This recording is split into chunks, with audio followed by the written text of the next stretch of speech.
I got a $200 mystery box off of Etsy. Just got it in the mail.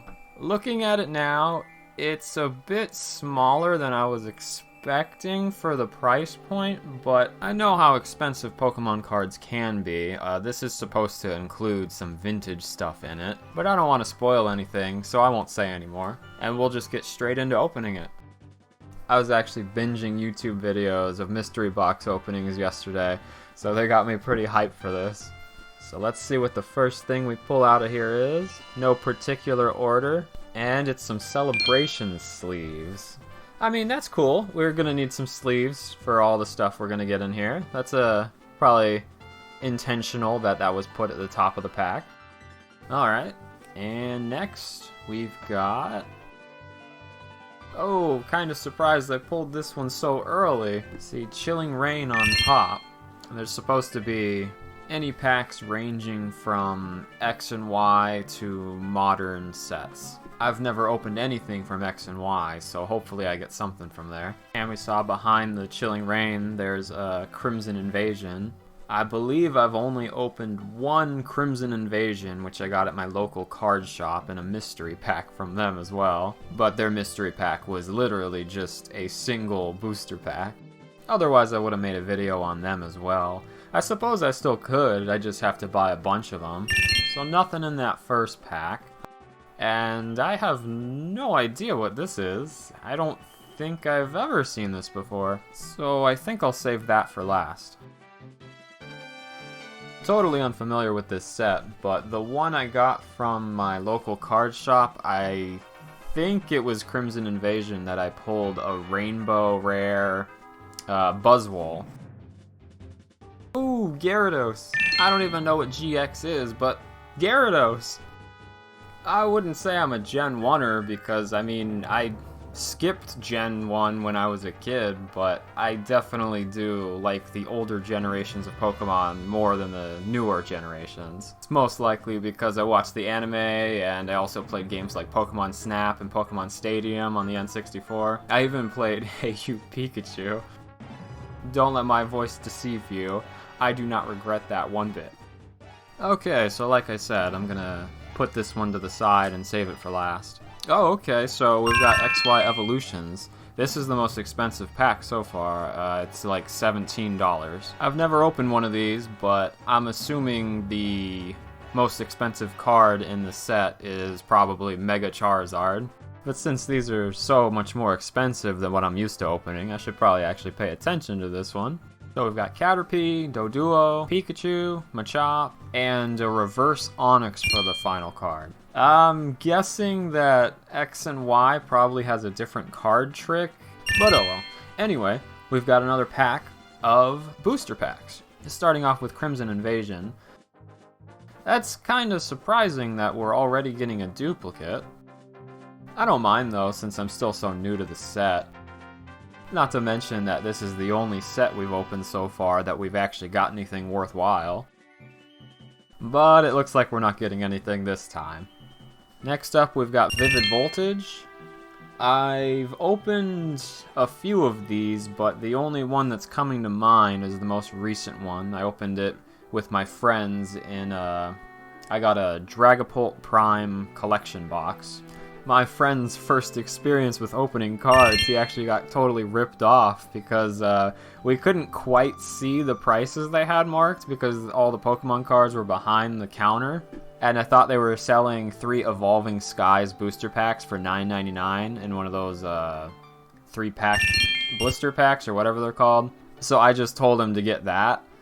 And he ended up buying it, but it was actually $19, which that's terrible for 3 Evolving Skies. And oh, we've actually got a holo for once. Lycanroc. Unfortunately, it's not a full art, but it's better than a miss. Oh man, check out this cool guy. I'm not sure if this is a custom-made sticker or what, but if it is, that's awesome. So I believe this is where all the vintage cards are going to be, or in packs like this. And I think we're entirely done with traditional booster packs from here on out. I'm assuming the cards in the cases are the ones that are going to be the most valuable, so I'll put those to the side for now and look at them last. It's looking like all of these are just common and uncommons. There's a few older cards, but they're not first edition or shadowless. So next is the card that was face down. It looks like it was just face down to cover up the other cards because this is just a common. Then we've got the actual sleeved cards. I'm assuming these will be good. So we've got a holo Regieleki and a reverse Lilligant. Nothing too special there. Okay, Salamon's VMAX Rainbow Rare. That's definitely the most valuable card we've pulled today. But as far as collecting, I can kind of understand why a lot of people don't like the Rainbow Rares. It's just kind of overwhelming. And our Japanese card is Holo Marshadow. The only reason I know this Pokemon's name is because I watched Pokemon I Choose You. Up next, it looks like we got another one of the same style packs, but this time we have a very generic looking Sandshrew sticker, so that makes me doubt that the Pikachu was custom made. I love these sleeves, by the way. I like these a lot more than the Celebrations, or the Eevee ones. So it's looking like the same thing, a bunch of commons and uncommons again. Maybe a few more reverse holos at the end. As far as I know, even if it's a really old card, it's still worthless if it's not a shadowless or a first edition. So I'll be going through these pretty quick. I just wanted to give the upside down card one more chance, and it betrayed me again, so I guess this will get tossed in the firewood pile. Oh look, Colossal VMAX. This thing reminds me of one of the Titans from Hercules. I'm more familiar with seeing them in Kingdom Hearts, actually. This Pikachu, I just looked over. I thought that I had this in the Pikachu V collection box, but no, that is a different promo that's included in there, so this is a new one for me. And then we've got Zamazenta V. I don't think I've actually seen any of the legendaries from Sword and Shield be valuable really at all. I think this is like a $1 card, and I think that's the case for just about all of their artworks. So I think we should just have one final mystery pack left in the same style as the previous two. And we've got another really generic sticker, this time of Poliwrath. I don't know, maybe the Pikachu was custom made just because these ones are like the most generic pose ever and then the Pikachu wasn't. I can't really think of anything to put these stickers on, so they're probably just going to get put away in my collection and more than likely lost forever. So we're just about to get back to all the sleeved cards again. First is a reverse holo Spiritomb. Spiritomb, I'm pretty sure, used to not have a single weakness, but now I think it's weak to Fairy. I'm thinking it's the only Pokemon to ever exist that at one point had no weaknesses. Anyway, next is a Japanese Corvonite V full art. I think Corvonite's one of the cooler bird Pokemon added. Probably my favorite since Talonflame. Okay, so I like Barraskewda's design, and I know the Pokemon, but I honestly have no idea which generation it was introduced in. Hey, Suicune. I've definitely never caught Suicune. Maybe I've caught Entei once. From what I remember, the dogs in Gen 2 are the hardest Pokemon ever to catch because they keep fleeing and teleporting all over the map. Even when frozen solid, they can still run away. Pokemon's AI is always cheated though. I swear, NPC's chances of critting you and like paralyzing you, their chances are so much higher than yours are. Okay, I'm not gonna lie. I do not recognize Mega Venusaur at all. I feel like I have never seen the Mega version of Venusaur before. I've only ever used Mega Charizard, but I could never forget Mega Blastoise since he's got that cannon on his back, but he still blasts water out of his face, particularly his forehead. So it looks like this is one of the vintage mystery packs. We were supposed to get 3 regular mystery packs and 3 vintage ones. So far what we've seen, these are in really good condition, but as far as I know, non-rares, non-holos for even vintage stuff is still maybe like 50 cents or less per card, so these really aren't worth much. I'm just bringing that up because I don't think we're anywhere near the $200 value you know, what we paid versus what we get. But even a single holo vintage card could change that. Is this just a... Oh, it's shadowless. Okay. I thought it was just a Pidgey in this fancy case, and I was like, what? And our final card is a Murkrow. I actually have this card already. I was really surprised to see that this is a rare, despite it not being fully evolved. Maybe back in Gen 2 it didn't evolve into Honchkrow? I can't really remember, but wow, that would have been a really underwhelming Pokemon. It would be like a worse version of Farfetch'd. Pretty sure Murkrow's stats are terrible. So I kind of purposely skipped over the Firefox Pokemon sticker because I don't actually know that thing's name, and it's probably the only starter in all of Pokemon that I don't know its name. I guess that means I can call that one my least favorite starter of all time. Or at the very least, it's the least memorable one for me. I probably just offended so many people. Okay, now Aerodactyl I would actually expect to be a rare, unlike Murkrow. Still no vintage holos though. And we've got a Manaphy coin. It's pretty. I was really hoping for a pin though, oh well. We should have one more mystery pack, and I think... yeah, that's it. So, I could be totally wrong, but I'm thinking we're gonna need something crazy in this one to actually bring us up to the $200 mark. So we've still got the usual common vintage stuff, and our final little stack has a Staryu, Kakuna, Watata, Nidoran, Magikarp, Onix, Defender. We've only got one card left, and the final card is the Holo Rare, finally. Okay, that's something good to end it on. Holo Venomoth. Let's take it out of the case and top loader, get a better look at it.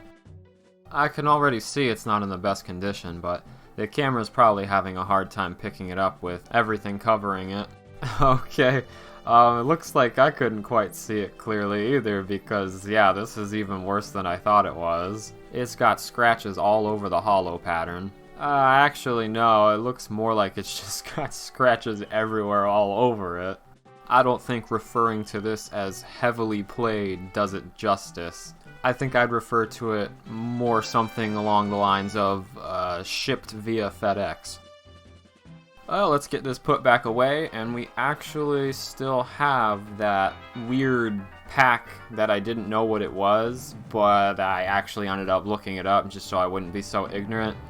And it's just the Celebrations pack that apparently McDonald's was giving out. Makes sense that I wouldn't know that since I don't really eat fast food, but that does actually almost make me want to eat fast food. Don't know how I missed the big Pikachu face in the bottom right corner. And so we start off with a holo Chikorita, followed by Pikachu, Squirtle, and Chimchar. Now I'm wishing that I would have ended things on the Venomoth, but oh well. I'm done opening cards now, but if you cared about hearing my thoughts on whether or not this was worth it, that's what I'm going to be talking about next. But before I get into my initial conclusion, there is an update disclaimer to the situation. Basically, I left a not so good review. I was very polite, it was just a bad score, and the seller reached out to me. But here are my initial thoughts before he reached out to me. So I've got everything laid out here from least expensive to most expensive. Altogether, everything came out to $127.50 of value. That is unopened value and rounding up to be as fair as possible on every single item. That is eBay prices because basically everyone who collects Pokemon cards has access to eBay. So, you know, for $200 and only getting back a little over half of that, keep in mind when you buy in bulk, you usually save a lot of money. I did the math on a Chilling Reign booster box, for example. You can pay $4 per pack at most stores, or if you get a booster box, they're going for like $82, $85 on eBay right now. that's only about $2.37. So you nearly get half off. In other words, I appreciate how well it was put together. It felt very thoughtful, but for the value, I just don't think it was worth it. So, I've never had this happen before, and it made me feel really, really bad for leaving a negative review, because within a few hours, the seller messaged me, and he was actually offering me a smaller mystery pack for free to make up for me being dissatisfied.